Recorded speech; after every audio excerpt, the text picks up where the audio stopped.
Fala pessoal, sejam bem-vindos ao Varejo Insights, um podcast do Bora Varejo, aqui diretamente de Nova York. A gente está iniciando a nossa temporada 2025 com o oferecimento da Stone, a sua melhor escolha em meio de pagamento, Tecla T, empresa de tecnologia, JHSF e Contrip, o software de gestão de viagem mais popular do Brasil. Bom, aqui é um lugar onde as marcas investem na educação do varejo brasileiro para poder construir um futuro com mais eficiência, mais inovação, através de tecnologia e muito conhecimento aplicável para o seu negócio, para o seu varejo. Então, bora construir, aproveita os episódios, caderno e papel na mão, anota os insights e bora vender. Fala pessoal, Alfredo Soares aqui, mais um host no Bora Varejo Podcast. Hoje aqui, diretamente de Nova York, começando um episódio com um grande amigo, com um parceiro, um cara que me ensina muito, que eu tenho o prazer e a honra de chamar de mentor. Ele sabe disso. E um dos caras que vem emplacando resultado há 13 trimestres. Num varejo disputado, numa economia volátil, num varejo buscando o back to basics, a eficiência. Eu recebo aqui hoje nesse episódio. Mas antes de anunciar o meu convidado, eu tô hoje aqui com o Gui, de co-host. Obrigado pelo convite, Alfredo. Diretamente de Juiz de Fora, terra da minha família. Quintal do Rio. E o Prota também, parceiro. Dois caras de tecnologia para ajudar, porque esse cara usa muita tecnologia para entregar valor para o cliente, gerando resultado. Acho que essa é o grande resumo de tudo, que é o varejo do futuro. Entregar valor para o cliente, gerando resultado. Então, queria anunciar aqui, agradecer a Contrip, a Tecla T, a Stone e a JHSF por patrocinar essa cobertura aqui na NRF. E eu queria convidar Paulo Correia, meu irmão, CEO da C&A. Aí, irmãozão. Valeu. O homem que lançou desde a pandemia, das lives da pandemia, lançando frases emblemáticas, hein? Lançando frases. Eu tenho umas, né? Lançando algumas frases emblemáticas. Uma frase doida aqui. Irmão, 13 trimestres crescendo 2 dígitos. Não, 13 trimestres crescendo margem e resultado bottom line. 2 dígitos estão crescendo há 6 trimestres só. Só. Tá bom. Entendemos que tu já se acostumou com esse território. É só, espero que ele dure bastante. Fala pra mim aqui 3 premissas desse crescimento. Cara, bem simples, cara. Primeiro, produto. Segundo, experiência. Terceiro, cara, pragmatismo. Assim, um olhar disciplinadíssimo no assunto do caixa, né? Então, cara, no final do dia é o seguinte, crescimento, eu gosto de falar, crescimento é uma consequência, né? É um objetivo, mas ele é consequência. Você não consegue fazer crescimento só porque você quer crescer. Quem decide são as pessoas que decidem entrar na nossa loja e acham que aquilo que elas estão vendo é interessante, vale a pena, tem valor, tem a ver com elas se encontram na moda ali com a C&A. Então, como criar mais e mais desses momentos, esse é o lance. Então, a gente vem trabalhando há algum tempo a dinâmica de produto, a gente foi... Eu acho que em 2022 começou a ficar muito claro, por conta de toda aquela recessão que aconteceu, as pessoas queriam fazer um investimento no vestuário que eu falo que era investimento, porque se você está com pouca grana, o assunto vestuário fica mais e mais importante. Isso somado com a história de rede social, em que você aparece o tempo inteiro com o que você está vestindo, começou a levar um caminho mais para versatilidade, né? Então, você precisava ter mais peças que você pudesse usar em mais ocasiões diferentes. Porque se você usasse uma peça que chamasse muita atenção na rede social, postou uma vez, depois você vai postar de novo. Fala, pô, de novo, tá usando o mesmo look. Então, a gente começou a apostar nessa dinâmica de versatilidade e começou realmente a ter uma resposta enorme. Então, a dinâmica de produto foi muito assim, em tentar trazer mais qualidade, mais valor e mais versatilidade. A dinâmica da experiência foi começar a tornar todos os canais mais interessantes. Então, como que eu posso fazer a jornada mais interessante na loja física? Como eu posso fazer a jornada mais fácil na loja online? Como eu posso chegar em outros canais? O Alfredo lembra disso, que a gente estava bem próximo quando a gente começou a tocar o WhatsApp para um outro patamar, né? A gente começou realmente a construir uma história de relacionamento com as pessoas através do WhatsApp também, que foi fantástico, gerou um caminho enorme para a gente de construção, de proximidade, de Não, um relacionamento. dos maiores cases da minha vida, foi animal.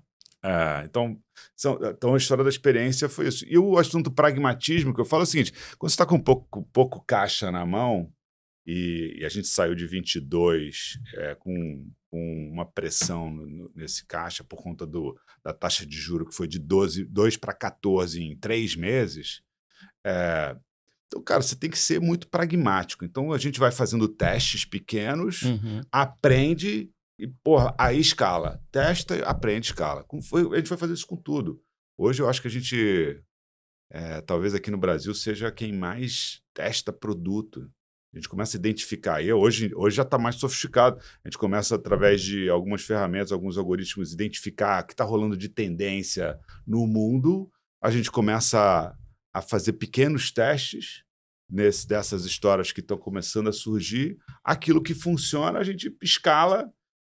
Aquilo que não funciona, esquece. Então, o que vai acontecendo na prática, na percepção de quem está entrando na loja, mais e mais peças que as pessoas se identificam. Nossa, que legal, que lindo. Nossa, isso, que bacana. Então, essa dinâmica vai gerando uma assertividade maior na percepção do consumidor, vai gerando uma segurança maior. Fala, não, vou lá que eu vou encontrar alguma coisa bacana.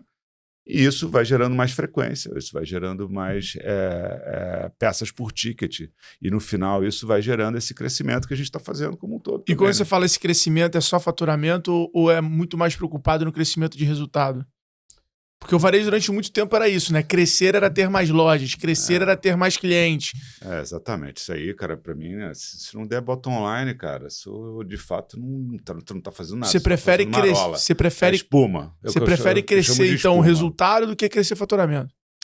Cara, o bom, a saúde é quando você cresce faturamento e cresce resultado. Isso que a gente fala quando eu falo 13 trimestres crescendo margem, 6 trimestres crescendo venda 2 dígitos, você cresce 2 dígitos da venda, você cresce margem, e se você está com a despesa controlada, dá uma explosão no bottom line, né? Então, essa é a equação saudável.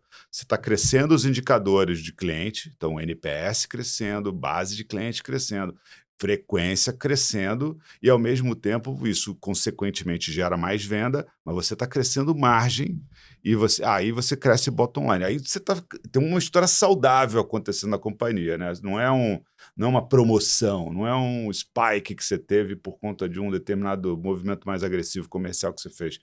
É uma história de saúde de companhia. Isso que eu acho que a gente tem feito com custo controlado, aumento de margem, experiência do cliente. Não tem como dar errado, né? Tratando dentro disso. E de onde você acha que está vindo essa margem? Você vem, operação, eficiência na operação, comprando melhor, produto? O que você tem trabalhado? Vendendo mais rápido? Exato. Cara, é uma combinação de coisas, né? O fato de você ter produtos mais assertivos faz a venda ser mais rápida, então o dinheiro gira mais. Gera menos necessidade de remarcar.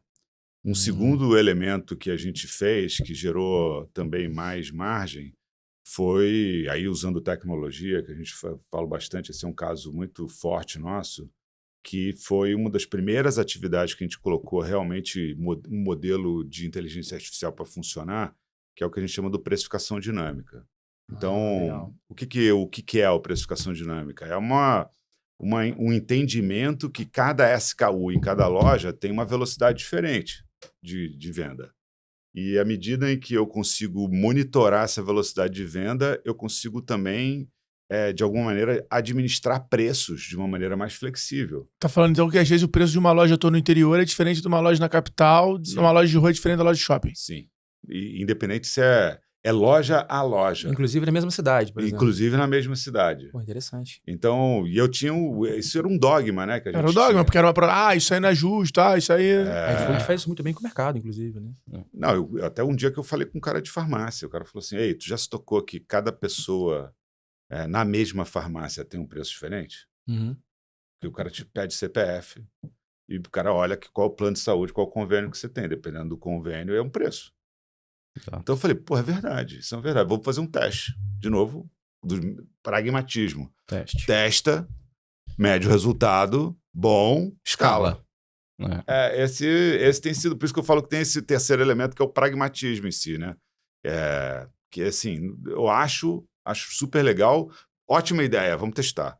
Testa, mede, se é boa, a gente acelera ela. Isso mostra quanto o dado é importante, né? Deve ter um BI com AI por trás aí, vendo toda essa inteligência. A gente falou de manhã, né, Gui, sobre isso aí, né?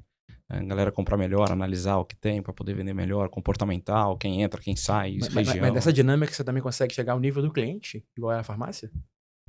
Ainda não. Ele nem precisa. Ainda não. Ele não precisa. Ainda não. Então, de alguma maneira, pode vir a ser, mas eu acho que hoje... Mas não é tão preciso, porque a questão é o lugar, é a questão do tipo, o casaco no Rio gira muito menos do que o casaco em Curitiba. Perfeito. Então, porra, eu posso vender o casaco em Curitiba com uma margem diferente. E às vezes, cara, é o azul que tá vendendo mais rápido do que o vermelho.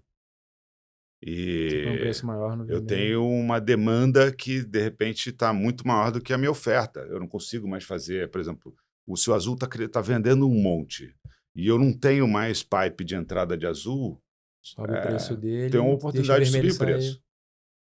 Então, essa precificação dinâmica não é só desconto. Ela é também aumento. Monetizar melhor mesmo, né? Então, é oportunidade, né? Na verdade, é o fluxo, é a demanda e oferta. Como é que hoje é no mundo digital, pô. Exatamente. É o Google. É o mundo desde que o mundo é mundo. Exatamente. Então, tem mais demanda, menos oferta, o preço sobe. Tem menos, o contrário. Que é assim, isso é um casezaço. Então, isso é talvez um dos motores mais importantes. A gente cresceu nesses últimos 2 anos e meio, 3 anos, quase 5 pontos percentuais na margem bruta. Sensacional. Se aumentar 5 pontos no C&A, resultado, não é um trabalho fácil. É um impacto bem forte, de verdade, né? Caraca, eu tô chocado. Também tô chocado. Eu tô chocado. Olha que a gente atende alguns varejistas também do mesmo segmento. Eu não tinha noção. Agora, essa cultura de tecnologia da C&A, você acha que ela sempre foi assim ou a pandemia impulsionou muito? A pandemia impulsionou razoavelmente bem nessa história. Mas você já tem esse viés. A gente já tinha. O Paulo já tinha esse DNA. 2 coisas, cara, assim. Primeiro, minha formação, sou engenheiro de formação, né? Então, essa dinâmica mais quant é um lugar de conforto. Mas o que me fez mudar a cabeça mesmo foi quando eu recebi a missão de implementar o e-commerce. Isso foi em 2014. Inclusive, conheci o Mariano nessa época, né? E aí ele me ajudou muito nessa jornada. A gente implementou o e-commerce, né? Em 2015, no início de 2015. Então, ali, cara, quando você começa a entender que você consegue ter, a partir de dados, uma possibilidade de tomar decisões muito mais fundamentadas, muito mais estruturadas, cara, aquilo ali começou a realmente interessar bastante a gente. Terceiro movimento que aconteceu, cara, foi quando a gente lançou o C&A e Você e começou a falar, cara, eu preciso identificar quem vai na loja. Hoje, naquela época, a gente identificava menos de 20% das pessoas.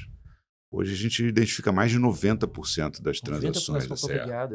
Então, isso vai gerando uma capacidade de informação e de construir soluções e ações para essa base de clientes que, cara, a gente não tinha. Agora juntou com essa dinâmica toda de processamento de dados, né, louca que a gente consegue fazer hoje, aí você começa a realmente sonhar de coisas mais personalizadas. Então, nós estamos indo para esse lugar, né, uma história, uma C&A para cada um. Por isso que a gente fala do minha C&A.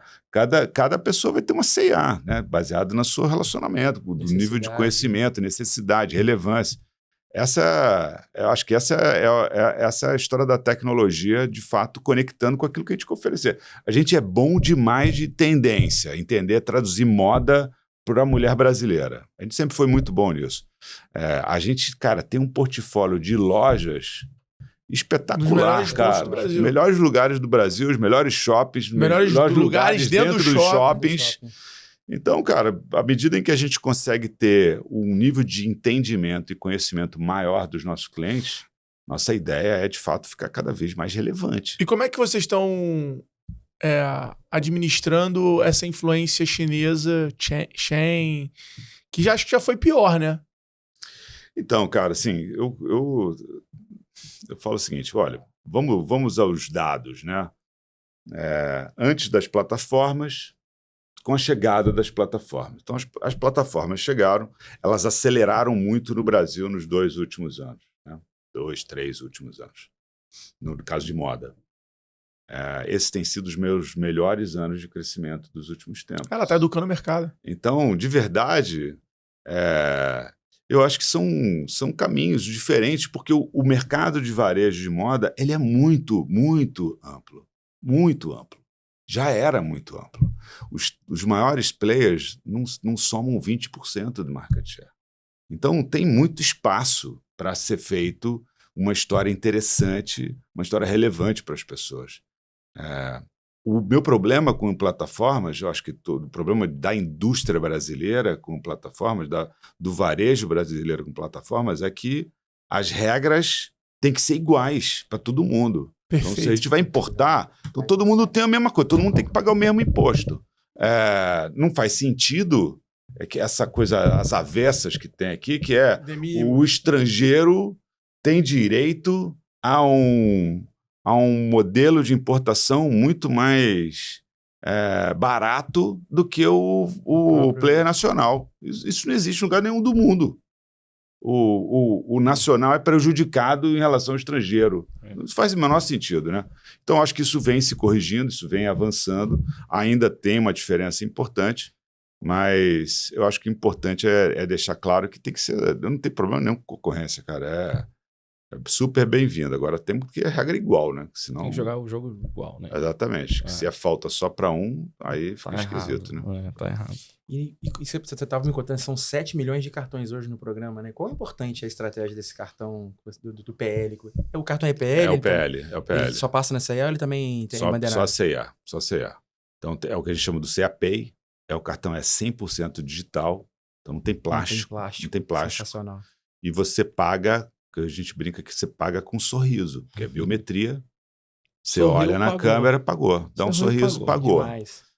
Então você não tem que lembrar a senha, você não esqueci o cartão, não tem nada disso. Tá uma história bem fácil, bem simples, né? O que a gente vê historicamente, né? A gente botou o Pay de pé no final de 21, lançamos no final de dezembro de 21. Passado aí basicamente 3 anos, a gente está com 7 milhões de pessoas que têm o Pay. O que a gente vê é que quando o comportamento do consumidor antes do Pay e depois do Pay tem uma mudança de LTV assim brutal. Sério? Por quê? Porque é mais fácil, cara. Porque, primeiro, é mais fácil. Segundo, porque ele também tem, como você paga no Pay em 5 prestações, ou 3, 4 ou 5 prestações, dependendo do valor da tua compra, né? Ele entra no aplicativo para fazer o pagamento. Então, ele entra no aplicativo para fazer o pagamento.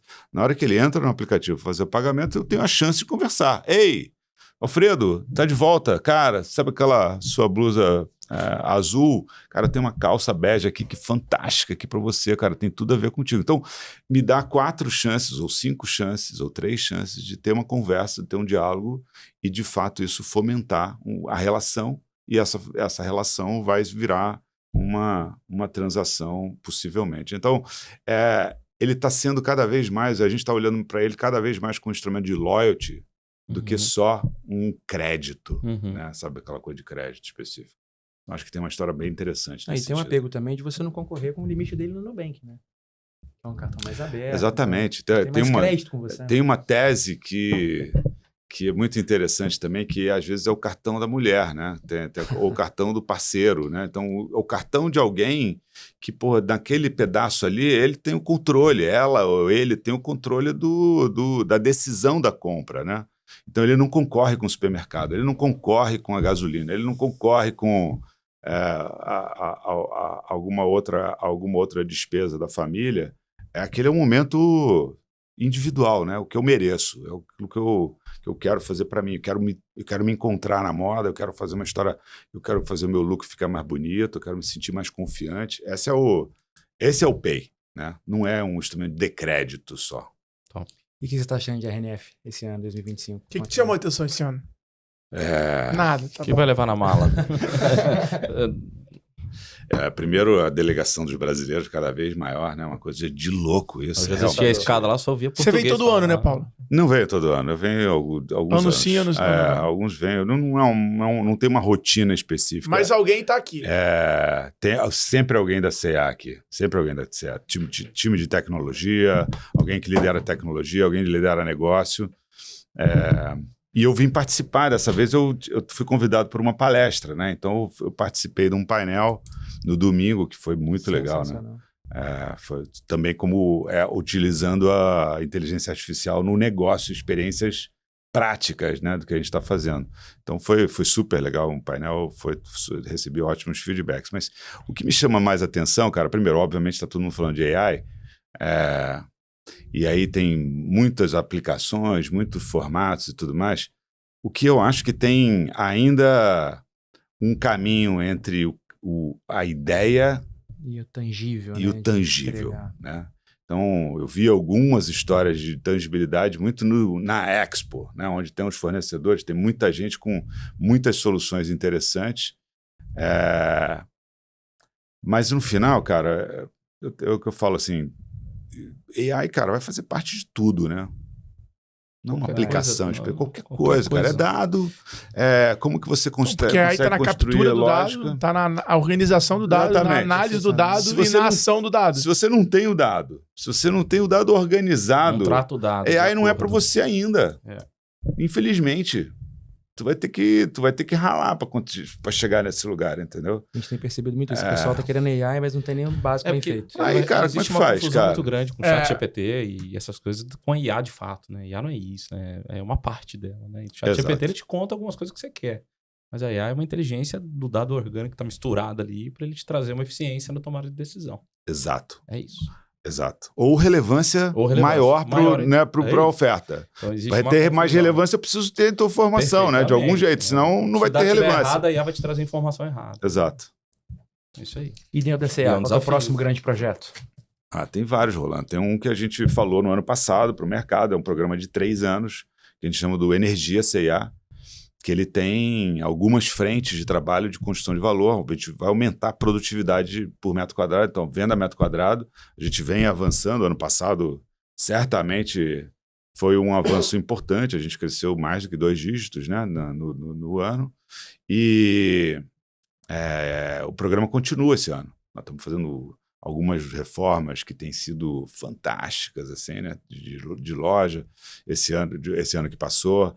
Tem a história de produto, né, a gente tem feito várias linhas de produto que a gente está reforçando o sortimento, está ampliando esse sortimento, está apresentando ele na loja de um jeito diferente, estamos vendo a conversão subir nessas categorias, e a gente está, dentro do que eu falei dessa dinâmica de relacionamento, a gente está fazendo muitas coisas baseado nesses dados e nesses modelos preditivos de conseguir construir diálogos cada vez mais interessantes com os clientes. Então, cara, ainda tem muita coisa para fazer, tem muitas oportunidades ainda para a gente perseguir, estamos atrás de muitas delas, mas sempre dentro do mesmo contexto, cara. Independente se agora a situação financeira é muito melhor da companhia, mas esse pragmatismo, essa seriedade de tratar os investimentos, os recursos, como coisas realmente especiais que tem que trazer resultado para o negócio, a gente não quer perder isso, porque a gente trouxe aqui, isso, né? Exatamente, isso é um patrimônio, um ativo que vai ter que virar cultura cada vez mais forte. Muito fácil você perder o foco, uma coisa hype que não vai trazer resultado nenhum. Agora aqui, entrega o ouro pra galera que tá assistindo a gente. Qual o perfil hoje do profissional na CA que você contrata que faz a diferença? Quais são as características dele? Qual é aquele viés ali que você fala, cara, a gente hoje está buscando profissional engenheiro, a gente está buscando profissional com experiência em internet, mais novo. Vou te falar que a frase do dia de hoje aqui, cara, eu tô olhando cada vez mais para o que a gente chama lá de curve benders, né, cara? Cara que chega e muda, e dobra a curva, sabe? Muda a curva do negócio. Então, cara, qual é a tua capacidade de transformar alguma coisa que você vai ter responsabilidade sobre e mudar a curva de resultados daquela história? Então, para mim, esse curve bender tem algumas características. Primeiro, essa atitude, né, de inconformada, de o status quo não é para mim, eu quero realmente fazer uma transformação em cima do status quo. Segundo, essa orientação para o cliente, entender a experiência, entender que é isso, que mudar a percepção do cliente é que faz o resultado acontecer. Terceiro, esse pragmatismo de testar, não ter uma opinião, pré-opinião, ou já vetar ou aprovar alguma coisa. Pô, vamos testar, vamos colocar em prática, vamos medir de uma maneira independente, e a partir dessa medida a gente vai acelerar a história. Então, o quarto elemento, que eu acho que também tão importante quanto qualquer um deles, é a capacidade de colaborar. Não estou afim de heróis, não estou afim de caras que querem fazer a história sozinho, independência total, o que a gente chama lá do loner, né? Loner warrior, né? Então, assim, aquele guerreiro solitário não é o lugar, não é o nosso lugar lá. Então, acho que essas são acho que as principais características dos caras que a gente está olhando. Animal. Muito bom. Sensacional. Uma aula. Meu irmão, Mãozão. obrigado Valeu. sempre para maravilhoso. Obrigado, prazer, viu? Galera, é o seguinte, então, @Bora Varejo, vai no link da bio, tem o livro Varejo Insights com todo o resumo do que a gente está vendo aqui na NRF, tá? Um projeto que várias marcas se reúnem para poder criar valor para o varejo brasileiro e entregar conhecimento para o varejo brasileiro. As empresas investindo em você de forma gratuitamente ali para você ter acesso a conhecimento. Então, é isso, seu Instagram. Paulo.correia, É isso. Não, LinkedIn. Eu tô mais no LinkedIn agora. @prota, 2Ts. Guilherme HJF. É isso aí, ó. O cara nóis. JF no nome aí, ó. Tá É. vendo? Não larga a origem. Raiz. Galera, agradecer a Stone, que patrocina esse episódio aqui de podcast, a Tecla T, JHSF e Contrip, seu software de gestão de viagem com eficiência. Obrigado, tamo junto e até o próximo episódio. Valeu! E aí, curtiu esse episódio? Não esquece de seguir aqui o nosso canal e, sem dúvida, seguir o nosso perfil no Instagram, @Bora Varejo, para que você tenha mais acesso a conteúdo sobre varejo, com qualidade e aplicabilidade no seu negócio. Até o próximo episódio e tamo junto!